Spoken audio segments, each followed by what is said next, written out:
से आप पॉलिटिकल भी देख सकते हैं।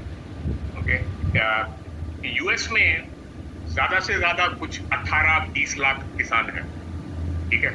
हमारे यहाँ पे पीएम किसान के अंडर ही कुछ 11 करोड़ किसानों को ये सब्सिडी मिलता है ना, जो भी है 6,000 रुपया हर हर साल का जो है, जो जो जो मिलता है।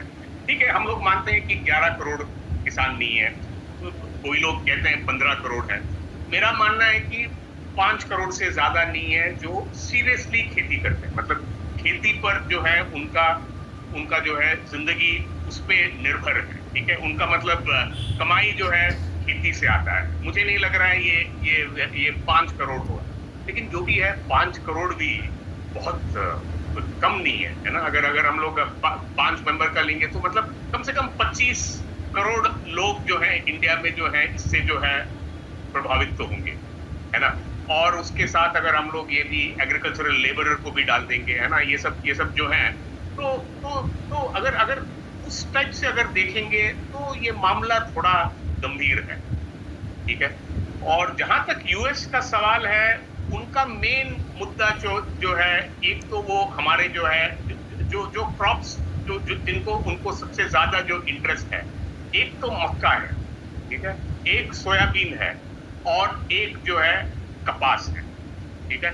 सोयाबीन का जो है खेती जो है इंडिया में कुछ समथिंग लाइक 13 मिलियन हेक्टेयर का खेती होता है, ठीक है। 1 करोड़ 30 लाख हेक्टेयर की खेती होती है, ठीक है। मक्का का ऐसे ही कुछ है, कुछ एक करोड़ 12 लाख का है, ठीक है, अबाउट अबाउट 12 मिलियन हेक्टेयर्स।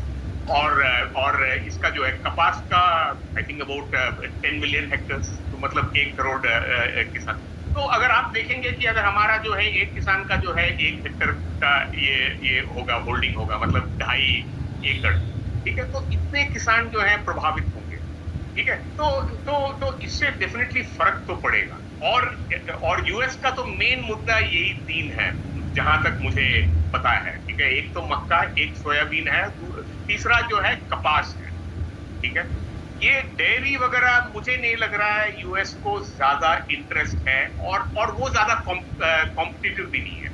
हमें जहां जहां जहां अगर इंपोर्ट अगर करनी है, जैसे मिल्क पाउडर हुआ, ये बटर हुआ, मक्खन हुआ, ये सब जो है, इसका जो है हमें ज्यादा डेंजर जो है ये न्यूजीलैंड से है, ऑस्ट्रेलिया से है, यूरोपियन यूनियन, ठीक है, जैसे आयरलैंड जैसे कंट्रीज। यहाँ पे जो है इनके पास जो है बहुत घास होता है, ठीक है, पास्चर फेड, उनके ज्यादा जो जो जानवर जो है वो ज्यादा जो है पास्चर फेड, ठीक है। यूएस का जो है ये सारे जो है स्टॉल फेड, और बहुत वेरी एक्सपेंसिव, ठीक है। वहां पे जो है घास जो है होता है न्यूजीलैंड में, तो इसीलिए जो है न्यूजीलैंड का जो है कॉस्ट ऑफ प्रोडक्शन जो है दूध का जो है सबसे कम है। हो सकता है कि 20 रुपया पर लीटर होगा, ठीक है। हमारा जो है किसान का जो कॉस्ट अगर आप देखेंगे 25 रुपया होगा, ठीक है, मतलब तकरीबन मैं जो बोल रहा हूँ। मुझे नहीं लग रहा है यूएस का जो है 50 रुपया से कम होगा जो है प्रोडक्शन कॉस्ट, क्योंकि उनका जो है बहुत मैकेनाइज है, और उनके पास उस टाइप का जो नहीं है, ये जो मतलब घास का ये नहीं है। तो मुझे नहीं लग रहा है कि डेयरी उनका मेन मुद्दा है। डेयरी वो यूज कर रहे हैं, फिर उसके बाद बोलेंगे हाँ हम आपको कंसेशन दे रहे हैं, ठीक है, आपको ये डेयरी बड़ा सेंसिटिव है, ठीक है, क्योंकि हमारे जानवर को जो है हम जो है बोन मील देते हैं, है ना, नॉन वेज हम उसको खिलाते हैं, ठीक है। हम मानते हैं कि आपको जो है ये जो ये बड़ा रिलीजियस ये है, हम उसको, ठीक है। तो आप डेयरी नहीं खोल रहे हैं, तो बाकी ये 3 जो है उसको जरा आप खोल लीजिए, ठीक है। खासकर ये जो मक्का और ये जो सोयाबीन और जो जो ये कपास, ये तीनों जो है, ठीक है। और मैंने जो बताया कि ये जो स्केल जो है, उनके पास सिर्फ 18 लाख किसान है, ठीक है, टोटली। और उनमें से मुझे नहीं लग रहा है कि 5 लाख के किसान होंगे जो बड़े बड़े किसान जो है। वहां पे जो है उनका जो है एवरेज सब्सिडी मैंने जो कैलकुलेट किया है, कुछ it comes to something like $35,000 per year, जो कुछ 30 लाख रुपया पर किसान का। हम तो यहाँ पे कितना देते हैं, हम लोग 6,000 रुपया दे रहे हैं, ठीक है, फर्टिलाइजर यूरिया वगैरह, ये सारा मिला के मुझे नहीं लग रहा है जो इंडिया की किसान को जो है गवर्नमेंट सब्सिडी सारा मिला के, मान लीजिए, क्योंकि मैं आपका गेहूं खरीद रहा हूँ, मैं आपका